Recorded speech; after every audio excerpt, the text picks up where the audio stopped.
السلام علیکم ورحمۃ اللہ وبرکاتہ۔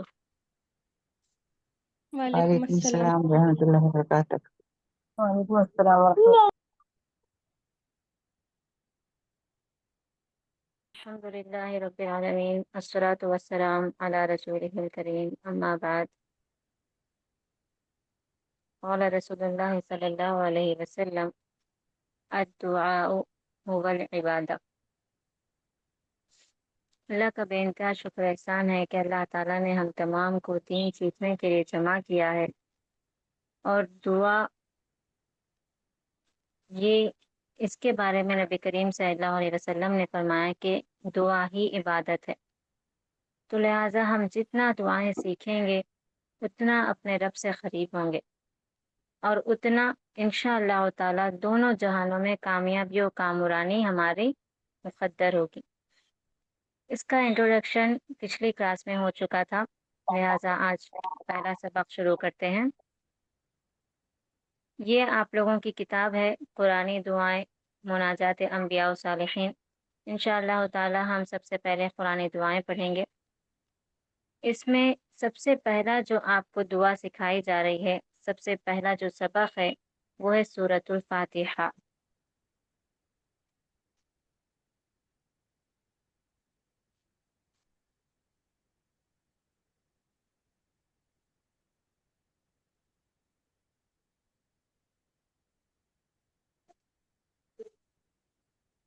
سورۃ الفاتحہ مکی صورت ہے، مکے میں نازل ہوئی ہجرت سے پہلے، اور یہ کامل جامع ترین دعا ہے۔ کامل کے معنی مکمل، جامع یعنی پورا مجموعہ اس کے اندر ہوتا ہے۔ کامل اور جامع ترین دعا ہے۔ اس کی فضیلت میں ابن عباس رضی اللہ عنہما سے روایت ہے کہ نبی کریم صلی اللہ علیہ وسلم ہمارے درمیان تشریف فرما تھے، اور جبرائیل علیہ السلام آپ کے پاس موجود تھے کہ اوپر سے ایک آواز سنائی دی۔ جبرائیل علیہ السلام نے آسمان کی طرف نظر اٹھائی اور کہا کہ آسمان کا یہ دروازہ آج سے پہلے کبھی نہیں کھلا۔ اس سے ایک فرشتہ اترا اور رسول اللہ صلی اللہ علیہ وسلم کے پاس آیا اور کہا کہ آپ کو 2 نور دیے جانے کی خوشخبری دیتا ہوں جو آپ سے پہلے کسی نبی کو نہیں دیے گئے۔ وہ سورہ بقرہ اور سورہ فاتحہ، سورہ بقرہ کی آخری آیتیں اور سورہ فاتحہ ہے۔ ان کا ایک حرف بھی آپ پڑھیں گے تو اس کا بدل آپ کو دیا جائے گا۔ سبحان اللہ۔ سورۃ الفاتحہ مکہ مکرمہ میں نازل ہوئی، اور اسے کامل جامع ترین دعا کہا جاتا ہے۔ کیوں کہا جاتا ہے؟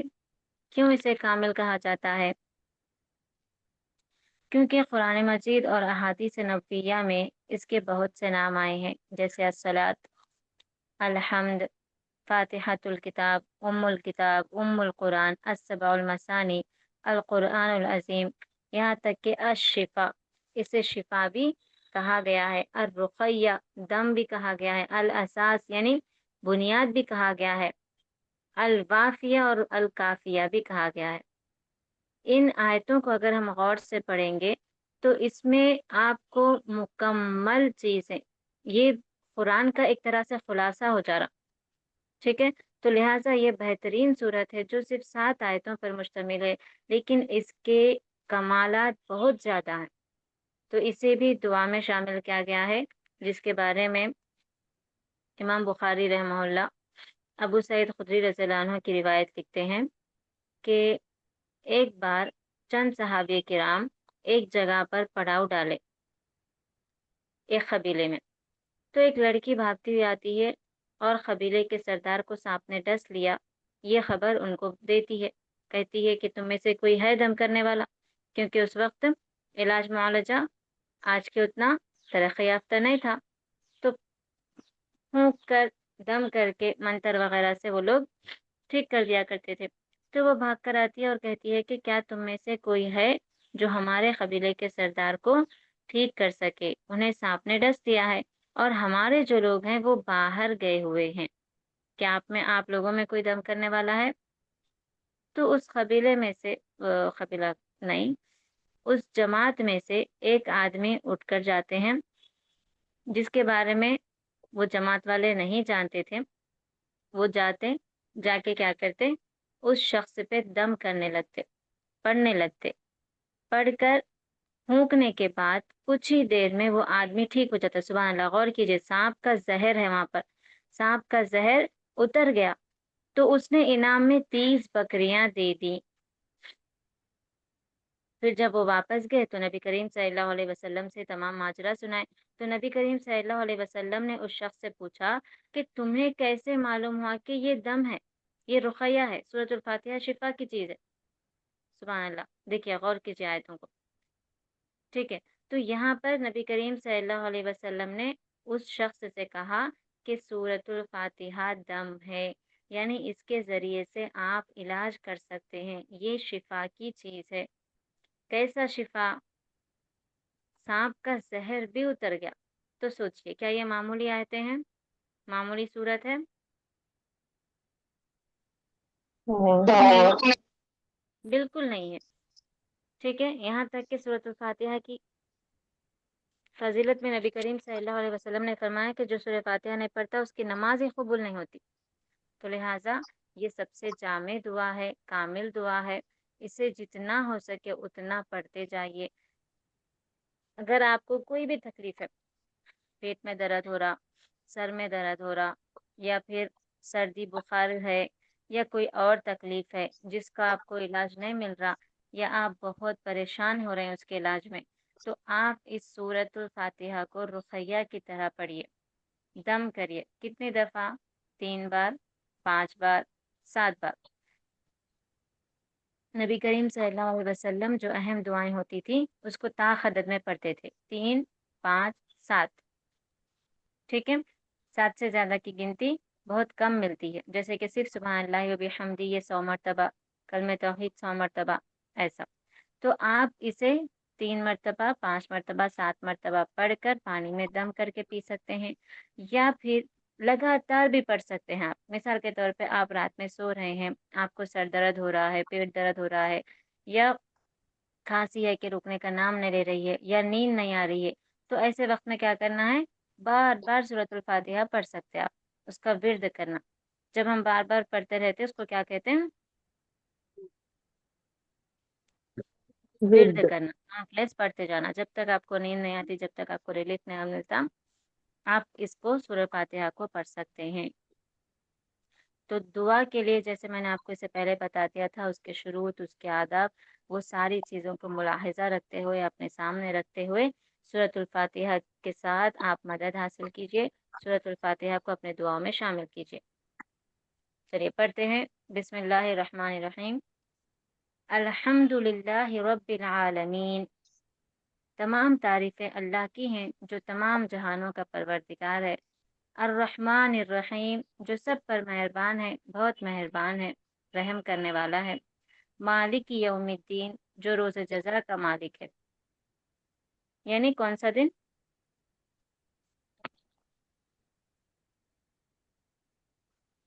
क़यामत का दिन। कयामत का दिन।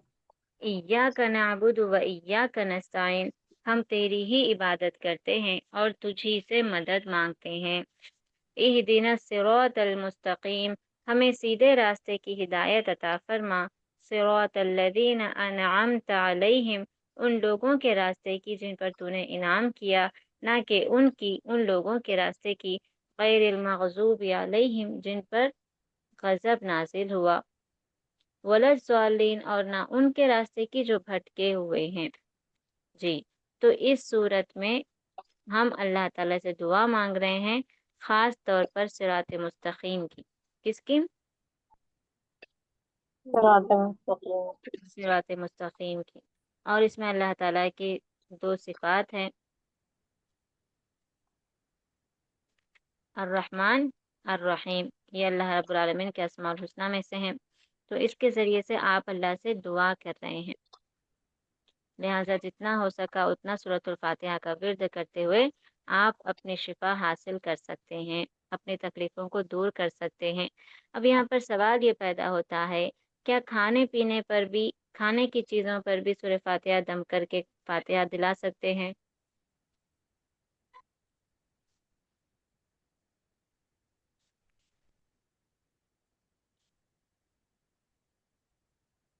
नहीं।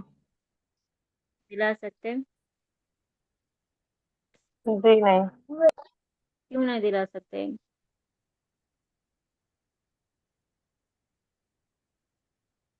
मेरे को इतना मालूम है कि मतलब अल्लाह ताला कुरान को शिफा के लिए बनाए, और दूसरा नमाज में पढ़ सकते हैं। पर ऐसा मेरे को एक जने ऐसा समझाए कि अपने में और उनमें कोई फर्क नहीं रहता, क्योंकि काफिर भी जब पूजा करता तो सामने खाने की चीजें रख के पूजा करता, जो भी करता। तो अपन भी खाने की चीज ऐसे ही सामने रख के कुछ पढ़ लेंगे तो उनमें अपने में फर्क नहीं रहेगा। सबसे पहली चीज, वमा आताकुम और रसूल फ़ख़ुज़ूहु वमा नहाकुम अन्हु फ़ंतहू। रसूल तुम्हें जो दें तुम उसे ले लो, और जिससे रोक दें उससे रुक जाओ। तो कुरान और हदीस में जितना हमें सूरत फातिहा की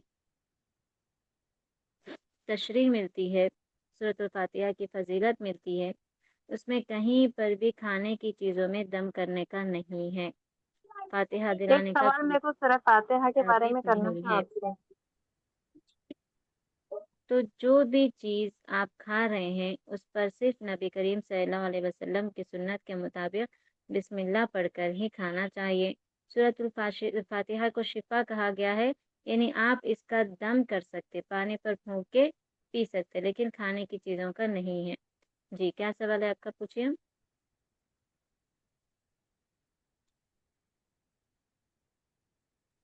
हाँ, एक मिनट में अब भी कहते हैं सवाल आपसे। जी, तो इस सूरत की खासियत, इसकी एक वजह ये भी है कि इस सूरत में तौहीद की तीनों अक़साम अल्लाह रब्बुल आलमीन ने बयान कर दी है। सबसे पहली किस्म है तौहीद रुबूबियत, इसको नोट कर लीजिए आप सब। सूरतुल फातिहा में तौहीद की तीन अक़साम हैं। पहला है तौहीद रुबूबियत, रब्बुल आलमीन, यानी दोनों जहानों का रब सिर्फ और सिर्फ अल्लाह रब्बुल आलमीन है। दोनों जहानों यानी दुनिया में भी और आखिरत में भी, ज़मीन पे जितनी चीज़ें हैं उसकी तमाम मखलूक़ात, और फिर आसमान, आसमान में जितनी चीज़ें हैं उसकी तमाम मखलूक़ात, सब का रब सिर्फ और सिर्फ अल्लाह रब्बुल आलमीन है। तौहीद उलूहियत यानी अल्लाह, अल्हम्दु लिल्लाहि, अल्लाह का जो लफ्ज़ है, और हम इसमें दुआ कर रहे हैं, इय्याका नअबुदु व इय्याका नस्तईन, यानी हम तेरी ही इबादत करते हैं और तुझी से मदद चाहते हैं, मदद मांगते हैं। तो ये उलूहियत हुई। उलूहियत यानी अल्लाह को ही इलाह मानना, और अल्लाह के माबूद होने में किसी और को शरीक नहीं ठहराना। तो ये दूसरी किस्म हुई। तीसरी किस्म है तौहीद अस्मा व सिफ़ात। अस्मा व सिफ़ात के माने होते हैं अल्लाह ताला के अच्छे अच्छे नाम और उसकी खूबियाँ। इन अस्मा व सिफ़ात में, अल्लाह के नाम और उसके खूबियों में किसी और को अगर आप शामिल करेंगे तो वो शिर्क हो जाएगा, और शिर्क का अपोजिट होता है तौहीद। तो इसमें अल्लाह रब्बुल आलमीन अपने लिए अपने अस्मा व सिफ़ात बताए हैं, जैसे अल-हम्द, अर्रहमान, अर्रहीम, ये अल्लाह रब्बुल आलमीन की अस्मा व सिफ़ात हैं। इसमें अल्लाह रब्बुल आलमीन को एक जानना, ये तौहीद कहलाता है। समझ गए? तो इस सूरत में तौहीद के तीन अक़साम हैं। कौन-कौन से?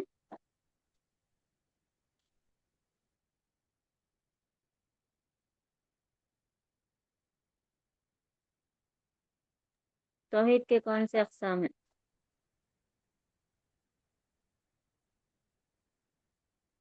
तौहीद रुबूबियत यानी अल्लाह ही को एक जानना, रब होने के एतबार से, पालने के एतबार से, रब के माने पालने वाला। तौहीद उलूहियत यानी इलाह, माबूद, उसके सिवा कोई माबूद नहीं, वही हकीकी माबूद है। तौहीद अस्मा व सिफ़ात, अल्लाह ने अपने लिए जो अस्मा, अपने नाम और अपनी खूबियाँ बताई हैं, उसमें उसको एक जानना और मानना। जी, तो ये था सूरतुल फातिहा का मुख्तसर खुलासा। सूरतुल फातिहा शिफा भी है, दुआ भी है, और ये जामे कामिल दुआ है। लिहाजा इस दुआ को हमेशा पढ़ते रहिए।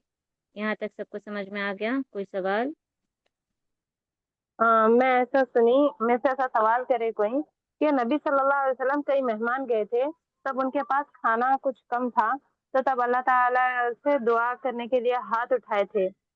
मेरे को मालूम है कि सिर्फ बिस्मिल्लाह पढ़ के शुरू करे बोल के मालूम है, लेकिन वो लोग बोल रहे हैं कि तब नबी सल्लल्लाहु अलैहि वसल्लम सूरह फातिहा पढ़ के उसके बाद खाना शुरू करे बोल के ऐसा बोल रहे हैं।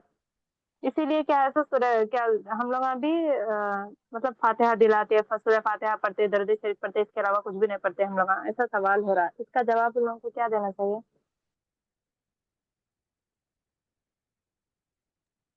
दलील बताने बोलिए, कौन सी हदीस में है बताने बोलिए।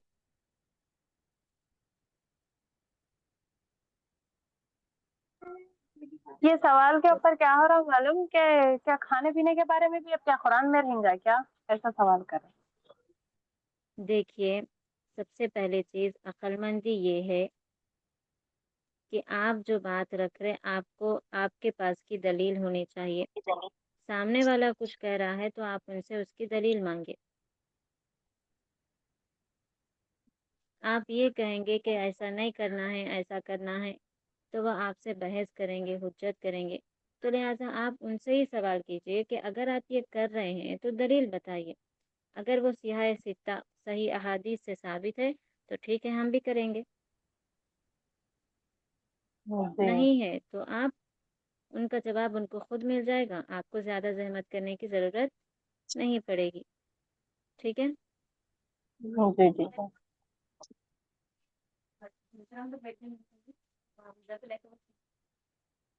जी, तो लिहाजा हमारे पास जितना इल्म है उसमें बहस और हुज्जत की ज़रूरत नहीं है, क्योंकि आप लोग कुरान और हदीस का इल्म हासिल कर रहे हैं। आपके पास दलाइल मौजूद होना चाहिए।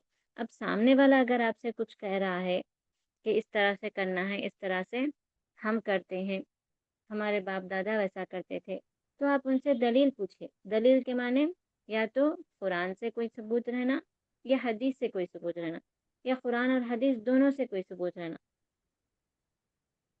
क्योंकि अल्लाह रब्बुल आलमीन ने खुद फरमाया, वमा आताकुम रसूलु फखुज़ूहु वमा नहाकुम अन्हु फंतहु। जो जिस चीज़ पर रसूल का फरमान है, रसूल का अमल है, वही चीज़ हमको करना है, तो ही वो काबिल कबूल होगी, वरना रद्द होगी। तो लिहाजा जो ऐसे सवालात करते हैं उन्हीं से आप उनका सवाल करिए, उन्हीं से पूछिए। जी जी, उसके जज़ाकिल्लाह। बाद अगली दुआ है, आमीन वही। अगली दुआ है हज़रत आदम व हव्वा अलैहिमुस्सलाम की तलब मग़फ़िरत और रहमत की दुआ। तलब मग़फ़िरत, तलब के माने मांगना, मग़फ़िरत यानी बख्शिश, रहमत यानी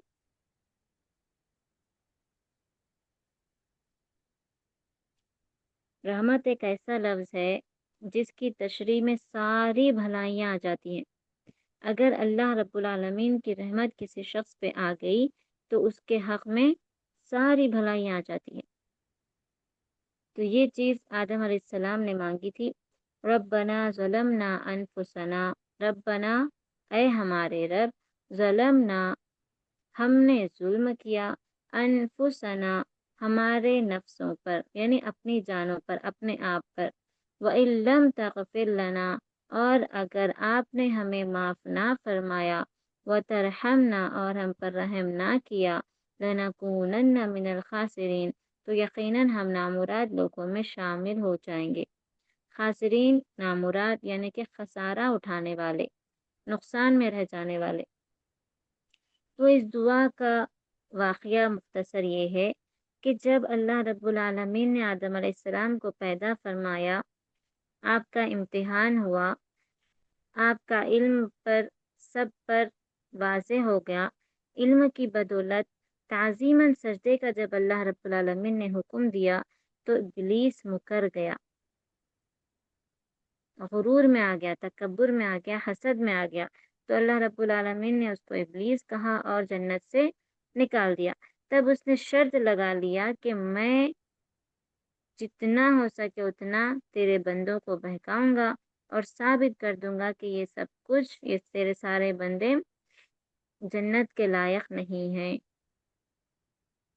तो लिहाजा अल्लाह ताला का फरमान था, पहले से लिखा हुआ था। अल्लाह ने उसकी शर्त मंजूर कर दी और उसको हुक्म दे दिया कि ठीक है, तो जैसा चाहे वैसा कर, लेकिन मेरे जो नेक बंदे हैं وہ تیرے بہکاوے میں نہیں آئیں گے، اور جو تیری بات مانیں گے وہ تیرے ساتھ جہنم میں جائیں گے۔ یہ اس وقت طے ہو چکا تھا۔ اب اس کے بعد جب اللہ تعالیٰ نے آدم علیہ السلام کو جنت میں بھیجنے کا فیصلہ کیا تو ان کو واضح طور پہ بتا دیا کہ فلاں ایک درخت ہے، اس درخت کے نام میں شک و شبہات ہے، اختلافات ہے، تو بہرحال واللہ عالم ہم زیادہ اس کے تہ میں نہیں جائیں گے۔ ایک درخت تھا جو ممنوع تھا، جسے اللہ نے منع کر دیا تھا، لیکن وہیں سے آپ کی آزمائش شروع ہو گئی تھی۔ آپ رکتے رہے، بچتے رہے، پر شیطان ورغلاتا رہا، یہاں تک کہ آپ دونوں نے وہ پھل کھا لیا، اس درخت کا پھل کھا لیا۔ جیسے ہی پھل کھا لیے اللہ تعالیٰ کے نافرمان ہو گئے، اللہ تعالیٰ نے آپ سے عیش و عشرت چھین لی، یہاں تک کہ آپ کا لباس بھی اتر گیا اور آپ کو زمین پر بھیج دیا۔ جیسے ہی آپ کے ساتھ یہ معاملہ پیش آیا، آپ کو فوراً سمجھ آ گیا کہ ہم سے بہت بڑی غلطی ہو گئی ہے، گناہ ہو گیا ہے، تو لہٰذا آدم علیہ السلام فوراً توبہ کے لیے جھک گئے اللہ کے سامنے، اور اللہ سے دعا کرتے رہے کہ اے اللہ ہم نے اپنے جانوں پر ظلم کیا، ہماری یہ غلطی تھی، بس تو ہمیں بخش دے، ہم پر رحم فرما، اگر تو نے ایسا نہیں کیا تو ہم خسارہ اٹھانے والوں میں سے ہو جائیں گے۔ پھر اللہ تعالیٰ نے ان کی اس دعا کو قبول کیا اور آدم و حوا سے تمام نسل انسان کو ایجاد کیا، پیدا کیا، ٹھیک ہے۔ تو اس طرح سے آدم علیہ السلام کا مختصر واقعہ تھا۔ یہ جو دعا ہے وہ مغفرت اور رحمت طلب کرنے کی دعا ہے۔ ہم سے بھی کئی سارے گناہ ہو جاتے، دن بھر میں ایک ایک منٹ ہمارا ایسا ہوتا جس میں ہم گناہوں میں ملوث رہتے، کبھی زبان سے، کبھی دل سے، کبھی اعضائے جوارح سے۔ تو یہ تمام چیزیں، یہ جو ہم گناہ کرتے رہتے ہیں، اس پر معافی مانگنا بھی ضروری ہے۔ کیوں؟ کیونکہ آپ کے ساتھ دو فرشتے ہوتے ہیں جو آپ کے نام اعمال لکھتے رہ رہے ہیں، نیکیاں بھی لکھ رہے ہیں، گناہ بھی لکھ رہے ہیں، اور جب آپ گناہوں سے معافی مانگتے ہیں، استغفار کرتے ہیں، تو اللہ کے حکم سے آپ کے نام اعمال سے وہ گناہ مٹ جاتے ہیں۔ تو یہ جو دعا ہے وہ طلب مغفرت کی بہترین دعا ہے۔ ہم سے بھی کئی سارے خطائیں ہوتے رہتی ہیں، گناہ ہوتے رہتے ہیں، تو ہر نماز کے بعد آپ اس دعا کو اپنے دعاؤں میں شامل کریے، اور سونے سے پہلے بھی یہ دعا پڑھ کے سوئیے۔ ربنا ظلمنا انفسنا، آدم علیہ السلام کی بہترین دعا ہے یہ۔ آدم علیہ السلام نے اپنے غلطی پر پڑھا تھا، ہمیں بھی اپنے گناہوں پر پڑھنا چاہیے۔ اللہ تعالیٰ نے ان کو معاف کر دیا، انشاءاللہ تعالیٰ ہمیں بھی معاف کر دے گا۔ ربنا ظلمنا انفسنا وان لم تغفر لنا وترحمنا لنکونن من الخاسرین۔ چلیے الحمدللہ آج کے لیے اتنا ہی کافی ہے۔ یہ سورۃ الفاتحہ تو ہم سب کو یاد ہے، لیکن اس کا ترجمہ کوئی نہیں سمجھ کے پڑھتے، لہٰذا آپ لوگ اس کو سمجھ کر اس کے ترجمے کو یاد کرنے کی کوشش کریے، اور یہ دعا بھی آپ تمام کو یاد ہی ہوگی، اس کا بھی ترجمہ یاد کریے۔ یہ ربنا ظلمنا مغفرت اور رحمت کی اور کیا ہوتے ہیں؟ آدم علیہ السلام اور حوا علیہ السلام۔ جی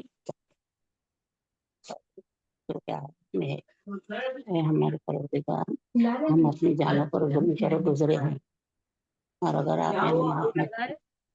سب کو سبق سمجھ میں آیا؟ کوئی سوال ہے کسی کو؟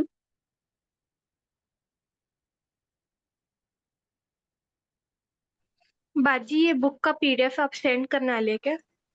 جی بالکل انشاءاللہ سینڈ کروں گی۔ سبق کے مطابق کوئی سوال ہے؟